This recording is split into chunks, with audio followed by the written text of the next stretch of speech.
बच्चा पार्टी, बहुत हो गया अत्याचार, अब होगा हाहाकार।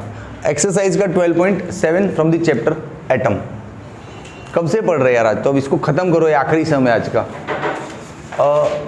यूजिंग द बोर्स मॉडल, बस रे पेज मत पलटो, पन्ने पलटना बंद करो, मैं खड़ा हूं ना, एक क्वेश्चन भी सामने ही है, अब अपनी सोच को मौका दो, देखो मत रेफरेंस बुक में इसके आंसर छोड़ दो।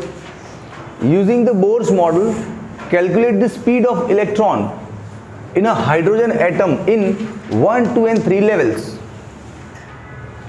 स्पीड कैलकुलेट करना है, लेकिन हमारे पुराने ज्ञान पे आधारित बातें, फ्रॉम आवर प्रीवियस नॉलेज। आपको रेडियस का शॉर्ट ट्रिक फॉर्मूला दिया था मैंने, पता है किसी बच्चे को? ओहो क्या बात है, n² R1, R1 मतलब 0.53 एंगस्ट्रॉम, बोर रेडियस बोलते हैं उसको। ये पूरा प्रूव करके लाए थे ना अपन, हाँ ठीक है। मतलब किसी भी ऑर्बिट में इलेक्ट्रॉन घूम रहा है, 3rd 4th 5 किसी भी ऑर्बिट में, और उसका रेडियस जानना है शॉर्ट ट्रिक से, तो सीधा ये रखो, इसको 0.53 एंगस्ट्रॉम रखो और इस n का वैल्यू 1 2 3 रख दो, काम हो जाएगा आपका। वैसे ही किसी भी ऑर्बिट में वेलोसिटी जानना है, स्पीड जानना है, तो था v1/n, था कि नहीं?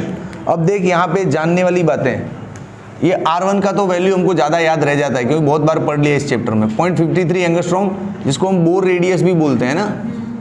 ये v1 थोड़ा कम याद रहा है, हाँ, और क्या रट्टू पोपट हो यार, गजब। 2.2 10⁻⁶ होता है फर्स्ट ऑर्बिट में घूमने वाले इलेक्ट्रॉन का स्पीड। हमने हालांकि प्रूव किया था फिर रटा था, है ना, हमने पहले इसको प्रूव किया है फिर ये आंसर को रट डाला कि काम आएगा, ठीक है। वैसे ही पीरियडिक टाइम का भी एक फार्मूला है, ये आपको पहले दिया नहीं है, पहली बार दे रहा हूं डायरेक्ट, T1n³।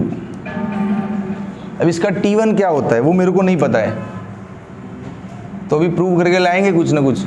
अरे पता है, 1.5 इंटू 10⁻⁻15 पता है, लेकिन प्रूव करके लाएंगे। चलो अब आज का सम स्टार्ट करते हैं। ये सारा पुराना ज्ञान आपके सामने एक बार रख दिया कि ये सारी हेल्प इस क्वेश्चन में काम आएगी अपने को, ठीक है। चलो सबसे पहला using the Bohr model, bore का मॉडल यूज करो और स्पीड लाओ।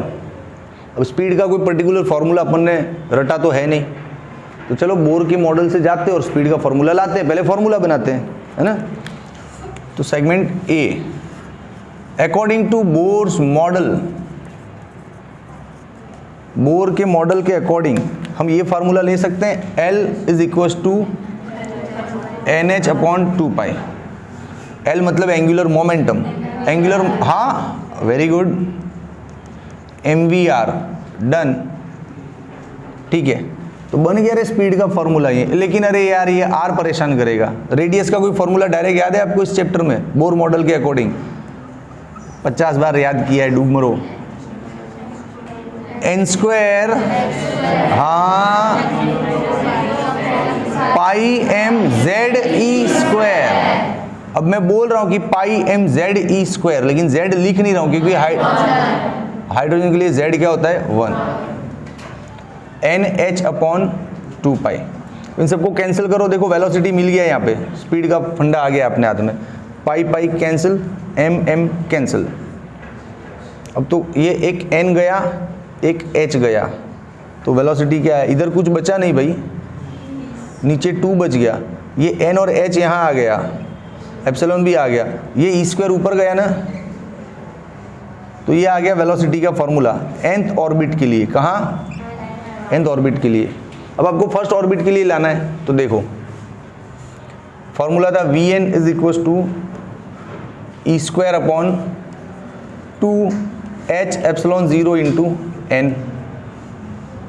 अब फर्स्ट ऑर्बिट के लिए लाना है, तो यहाँ पे रख दो 1, और इन सब का वैल्यू रखोगे आप 1.6 10⁻⁻19, 2 h मीन्स 6.6 10⁻⁻34, एप्सिलॉन क्या है 8.85 10⁻⁻12। सारा वैल्यू रखोगे तो आंसर अपने को पहले से ही पता है कि फर्स्ट ऑर्बिट में घूमने वाले का स्पीड इतना होता ही है, पता ही है, लेकिन फिर भी रखना पड़ता है यार। 2.2 × 10⁻6, ये आ गया, काम हो गया, ओके। अब आगे उन्होंने 2 और 3 लेवल्स की भी बात की है, मतलब सेकंड एंड थर्ड ऑर्बिट की भी बात कर रहे हैं। तो अब फिर से इतना सारा झंझट नहीं होना है, डायरेक्ट ये रखो, है ना, क्या कि Vn is equal to V1 upon n, उसके अकॉर्डिंग V2 बनाऊं मैं तो क्या होगा अपॉन 2। अब V1 का वैल्यू क्या लाए अपन, 2.2 इंटू 10⁶ अपॉन 2, तो आंसर आया 1.1 इन। बोल कहाँ टफ है यार, आप बोलो टफ है फिजिक्स, लेकिन फॉर्मूला याद तो रखना पड़े ना। अब ये क्या करेंगे सर, फिर हवन करेंगे। चलो अब एक और V3, तो V1 upon 3, 2.2 into 10⁶ upon 3, answer बोलो। तो फर्स्ट ऑर्बिट का थोड़ा लंबा पड़ा अपने को, क्योंकि डायरेक्ट फॉर्मूला रटा हुआ नहीं था। फिर 2 और 3 ऑर्बिट का इजीली आ गया। अब खत्म नहीं हो रहा है पिक्चर, पहले इसका स्क्रीनशॉट ले लो आप। चलो हो गया स्क्रीनशॉट, टेक्नीशियन आपका भी हो गया, तो स्टार्ट करूँ आगे। ओके, अब क्या बोल रहे हैं, calculate the orbital period in each of these levels. इन सारे लेवल्स में ऑर्बिटल पीरियड भी लाओ, तो उसका भी डायरेक्ट फॉर्मूला पता है, लेकिन जैसे वेलोसिटी का लाए ना वैसे उसका भी लाना पड़ेगा, फिर लास्ट में आके आप शॉर्टकट कर सकते हो। तो चलो लाते हैं, अपन फ्री बैठे ना, कौन सा जल्दी है।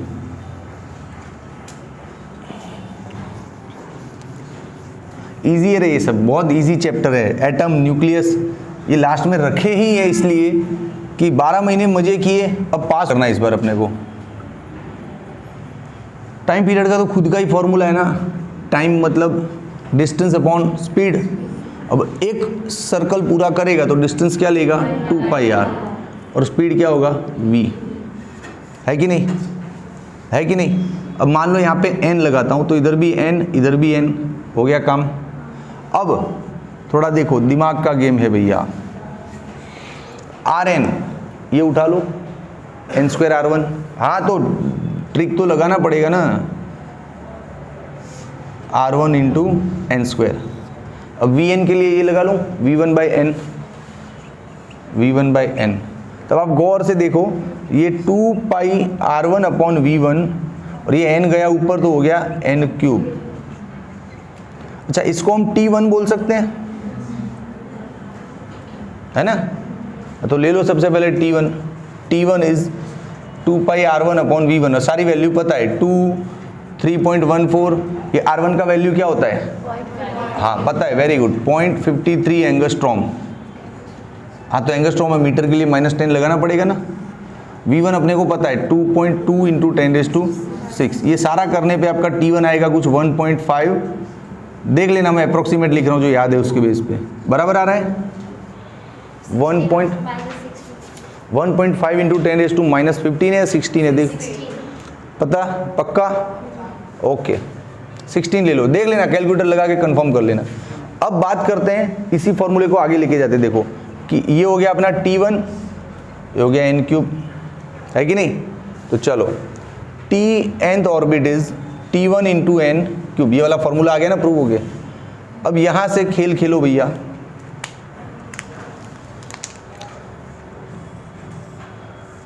n इज इक्वल टू 2 के लिए और n इज इक्वल टू 3 के लिए। तो चलो लेते हैं T2, 2 का क्यूब, T1 की वैल्यू रख दो, आंसर। फिर n इज इक्वल टू 3 के लिए T1, n की जगह क्या लेना है 3, वैल्यू रख दो, आंसर। कहाँ टफ है फिजिक्स यार, लेकिन इस सम का निचोड़ है ये 3 फॉर्मूले याद रखना। फिर से बहुत मेरा काम आसान हो गया इन फॉर्मूलों की हेल्प से, वरना ये सम तो बहुत लंबे लंबे जाते। ठीक है, चलो ले लो स्क्रीनशॉट।